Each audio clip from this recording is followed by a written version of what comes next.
दोस्तों, आज की कहानी है छलकता यौवन। बड़ी ही दिलचस्प मज़ेदार कहानी है, तो कहानी को पूरी सुनिएगा। यह कहानी हजारों वर्ष पहले की है। किसी नगर में एक गरीब ब्राह्मण परिवार रहा करता था। घर में केवल ब्राह्मण, ब्राह्मणी तथा उनकी एक पुत्री जिसका नाम सत्यवती था रहा करती थी। सत्यवती बहुत सुंदर थी तथा सुशील भी थी। सत्यवती की उम्र अब करीब 17 साल हो चुकी थी। ब्राह्मण के पास कोई काम नहीं था, बस छोटे मोटे धर्म कार्य करने का काम वह ब्राह्मण किया करता था। बड़ी मुश्किल से परिवार का गुजारा चल रहा था। गरीबी के कारण ब्राह्मण परिवार पर काफ़ी कर्ज चढ़ चुका था। एक दिन उस ब्राह्मण की मृत्यु हो गई। ब्राह्मण के मर जाने के बाद ब्राह्मणी पर घर की जिम्मेदारी आ पड़ी। परिवार पहले से ही गरीब था और अब तो कमाने वाला भी कोई नहीं रहा था। कमाई का कोई दूसरा जरिया भी नहीं था। ऊपर से जवान और सुंदर बेटी। सत्यवती के छलकते यौवन, तीखे नैन नक्श ने कर्ज देने वालों को घर का रास्ता दिखा दिया। कर्जदाता जब भी घर पर आते, ब्राह्मणी को कर्ज चुकाने के लिए कहते, सत्यवती की तरफ ललचाई नज़रों से देखते और धमकी देते कि अगर कर्ज नहीं चुकाओगी तो सत्यवती का विवाह उनसे करना पड़ेगा। ब्राह्मण के पास कर्ज चुकाने के लिए कुछ भी नहीं था। आखिरकार परेशान होकर वह अपनी बेटी के साथ सुबह सुबह मुँह अंधेरे घर छोड़कर चल पड़ी। चलते चलते वे दोनों एक जंगल में पहुंच गई। वहां से दूसरा नगर थोड़ी ही दूरी था। दोपहर हो चुकी थी। वे चलते चलते थक भी चुकी थी। वे दोनों जंगल में एक कुएं के पास विश्राम करने के लिए रुक गई। उन्होंने पीने के लिए कुएं से पानी निकाल लिया। थोड़ी ही देर में वहां पर एक युवक आ गया। वह युवक देखने में ही कोई चोर उचक्का लग रहा था। उस युवक ने उनसे पीने के लिए पानी मांगा। ब्राह्मणी ने उस युवक को पानी दे दिया। दोस्तों, वीडियो को लाइक कर दीजिए, चैनल को सब्सक्राइब ज़रूर कर लीजिए। भगवान आपकी सभी मनोकामनाएं पूर्ण करेंगे। युवक की नज़र जैसे ही सत्यवती पर पड़ी, वह उसको देखता ही रह गया। सत्यवती का यौवन उसकी नज़र हटाने नहीं दे रहा था। उसको सत्यवती अच्छी लगने लगी थी। युवक ने ब्राह्मणी से पूछा, हे माई, पानी पिलाने के लिए तुम्हारा शुक्रिया। तुम कौन हो और इस घने जंगल में इस खूबसूरत लड़की के साथ यहाँ पर क्या कर रही हो? ब्राह्मणी ने उसको अपने बारे में बता दिया कि किस तरह गरीबी के कारण उनको अपना घर छोड़ना पड़ा।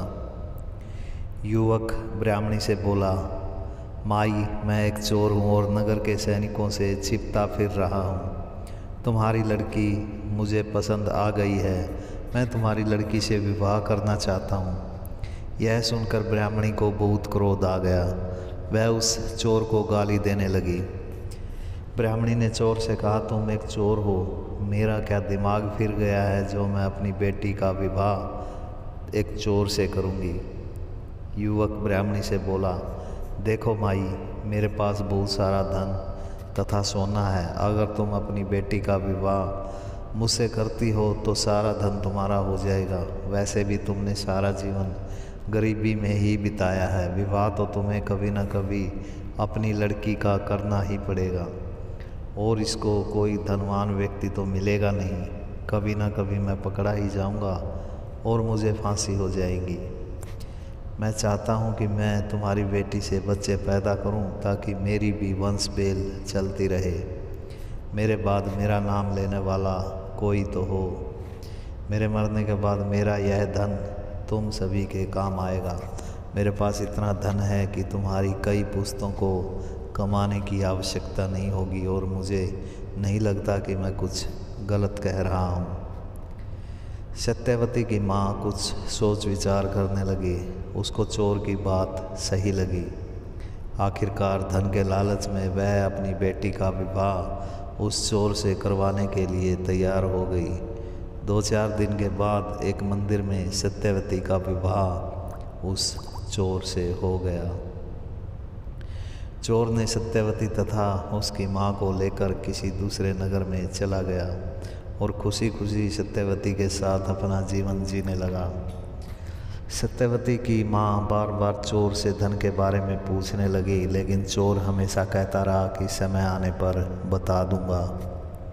कई महीने गुजर गए। सत्यवती गर्भवती हो गई और समय आने पर उसने एक लड़के को जन्म दिया। अपने लड़के को देखकर चोर बहुत खुश हुआ।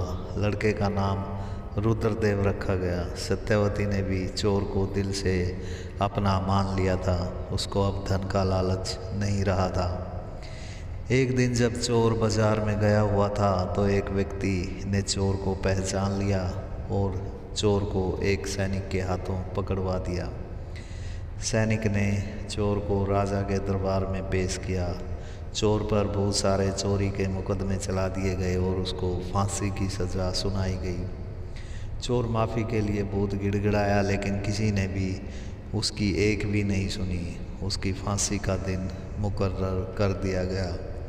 जब उसकी आखिरी इच्छा पूछी गई तो उसने अपनी पत्नी, बच्चे तथा अपनी सास से मिलने की इच्छा जताई। जब यह तीनों उससे मिलने के लिए आए तो चोर ने अपनी सास को वह स्थान बता दिया जहाँ पर उसने सारा धन छुपा कर रखा था। उसने अपनी सास को कहा कि उसके मरने के बाद उसके बच्चे तथा सत्यवती को कोई भी कष्ट नहीं होना चाहिए।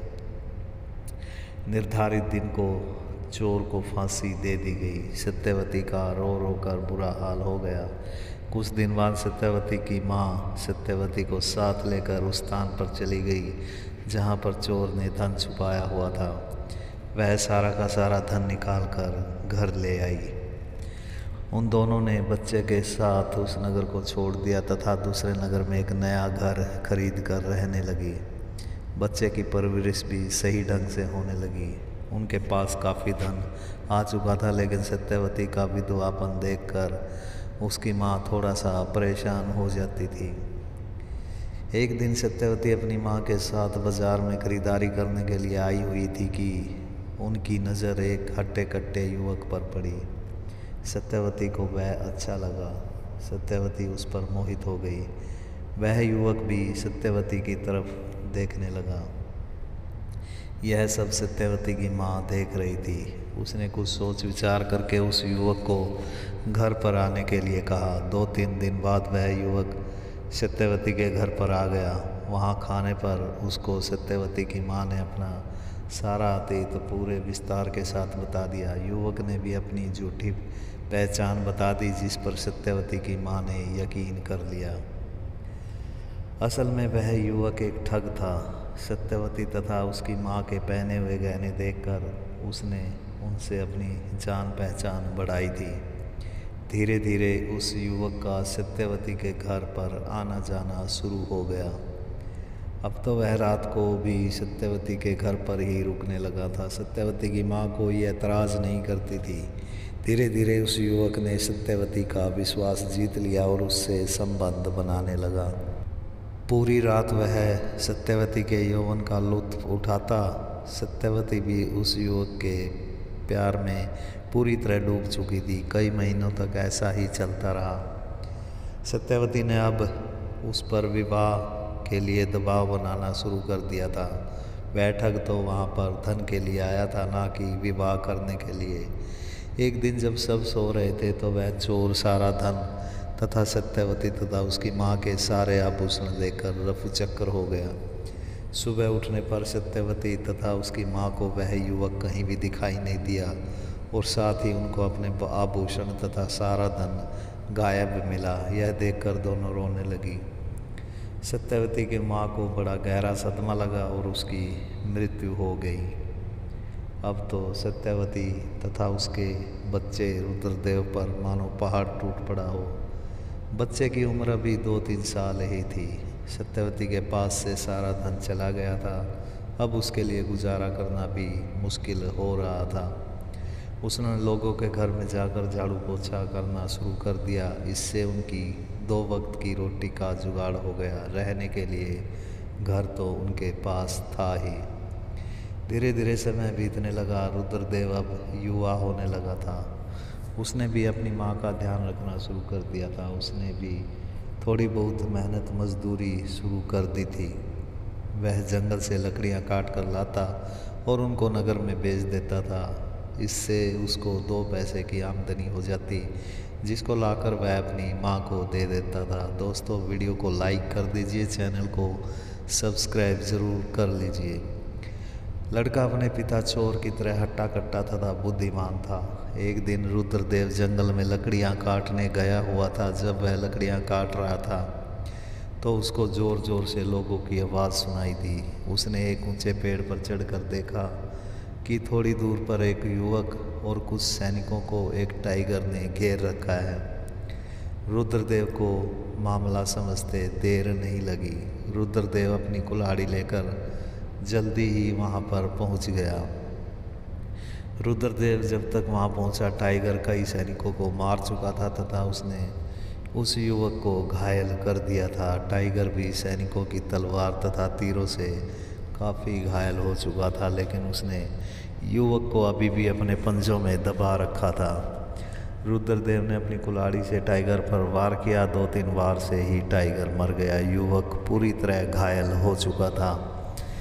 वह युवक कोई और नहीं बल्कि उस नगर का राजकुमार था। दरअसल राजकुमार कुछ सैनिकों के साथ जंगल में शिकार के लिए आया था। जब वे एक हिरण का पीछा कर रहे थे तो उनका सामना एक टाइगर से हो गया था। वह टाइगर आदमखोर था, जिसने राजकुमार तथा सैनिकों पर हमला कर दिया था। रुद्रदेव ने बचे हुए सैनिकों की मदद से राजकुमार को राजमहल में पहुंचाया। राजकुमार काफ़ी घायल था। वैद्यों ने तुरंत ही राजकुमार का इलाज शुरू कर दिया। कई दिनों तक राजकुमार का इलाज किया गया, लेकिन उसके जख्म भरने का नाम ही नहीं ले रहे थे। वैद्यों ने अपनी तरफ से पूरी कोशिश की, लेकिन वे राजकुमार को बचा नहीं पाए। पूरा राजमहल शोक में डूब गया। कई दिन बीतने के बाद राजा ने रुद्रदेव तथा उसकी माँ को राजमहल में बुलवाया। वहाँ जाकर रुद्रदेव ने देखा कि महाराज एक बिस्तर पर लेटे हुए थे और काफ़ी बीमार लग रहे थे। जब रुद्रदेव ने महाराज की बीमारी का कारण पूछा, रुद्रदेव को पता चला कि राजकुमार की अकाल मृत्यु के कारण महाराज की यह हालत हुई है। उनका लंबे समय तक जीवित रहना संभव नहीं है। राजा ने रुद्रदेव की माँ सत्यवती को अपने पास बुलाया और कहा, बहन जी, मेरे इकलौते पुत्र की मृत्यु हो चुकी है और मेरे पास भी बहुत ज़्यादा समय नहीं बचा है। मरने के बाद इस नगर को संभालने वाला कोई भी नहीं है। मेरी एक पुत्री है जो रुद्रदेव की हम उम्र ही है। मैं अपनी पुत्री का विवाह रुद्रदेव से करना चाहता हूँ और उसको यह राज्य सौंपना चाहता हूँ। तुम्हारे लड़के में काबिलियत है, मैं उसको अपने बाद इस राज्य का राजा बनाना चाहता हूँ। सत्यवती ने बहुत ज़्यादा तंगी तथा अभाव के दिन गुजारे थे, इसलिए उसने मना नहीं किया। कुछ दिन बाद राजा ने रुद्रदेव का विवाह राजकुमारी के साथ करा दिया और रुद्रदेव को उस नगर का राजा घोषित कर दिया। दोस्तों, वीडियो को लाइक कर दीजिए, चैनल को सब्सक्राइब ज़रूर कर लीजिए। भगवान आपकी सभी मनोकामनाएं पूर्ण करेंगे। धन्यवाद।